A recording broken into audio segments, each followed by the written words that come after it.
surveillés en permanence par des caméras intelligentes à reconnaissance faciale capables de mettre une identité sur un visage en temps réel, les Chinois sont désormais aussi tous notés. 778 sur 950, 548 c'est moins bien, 748, un bon score. Pour l'instant, c'est une notation bancaire qui atteste de la bonne gestion des comptes et que tout le monde connaît ici. Je trouve ça bien d'être noté. Dans une société, il faut qu'il y ait des règles. Ces notes, ça nous oblige à bien nous comporter. Ça peut vous paraître effrayant, mais en Chine c'est comme ça, on a l'habitude. De toute façon, on n'a pas le choix. Car Pékin veut mettre tout le monde au pas et aller plus loin d'ici 2020. Il y aura de bons et de mauvais citoyens grâce au rassemblement de centaines de données provenant de banques, sociétés privées et des autorités.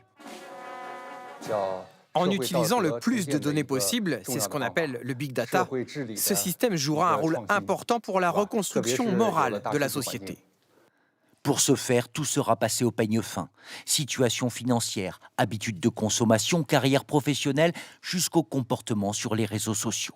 Critiquer le gouvernement sur Internet ou exhiber des signes extérieurs de richesse, mauvais score. En revanche, des louanges au parti ou un don de sang augmentera votre crédit social.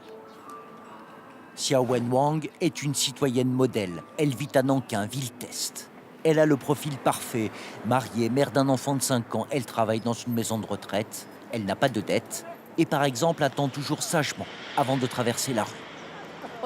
En tant que bonne citoyenne, je respecte le code de la route. Si je ne le faisais pas, je perdrais des points sur mon crédit social. Théoriquement, tout pourrait être pris en compte dans la note sociale. Même les gestes les plus anodins comme aller faire ses courses au supermarché. À l'heure du paiement électronique, les achats de Xiao Wenwang pourraient peser dans la balance. Comme acheter des cigarettes, pas bon. En revanche, des couches-culottes montreraient l'attention portée à un enfant. De la bière peut être une dépendance à l'alcool. L'eau, c'est mieux. Dans cette ville pilote de 8 millions d'habitants, il n'y a que 18 000 citoyens modèles. Pour Xiao Wenwang, il y a des avantages à la clé. Quand elle prend le bus, par exemple, elle paye moitié prix. Moi, pour tous les services publics, j'ai des réductions. Dans les musées aussi. Et à la bibliothèque, grâce à ma carte, je peux même lire gratuitement. Un bon score donne des avantages, un mauvais enlève des droits. Dans ce cinéma, ceux-là sont de mauvais payeurs. Les visages que nous avons dissimulés, les noms, les adresses se retrouvent en haut de l'affiche. C'est une question de principe. Il faut les dénoncer, ces gens-là. Ces gens ne sont pas honnêtes. Ils doivent payer le prix. Ne pas rembourser, c'est normal de payer ses dettes, sinon il faut les mettre sur la liste noire. Cette liste noire, la voici, établie par la Cour suprême pour ces mauvais citoyens dont la note est tombée à 0. Elle concerne des entreprises, mais aussi 23 millions d'individus à ce jour.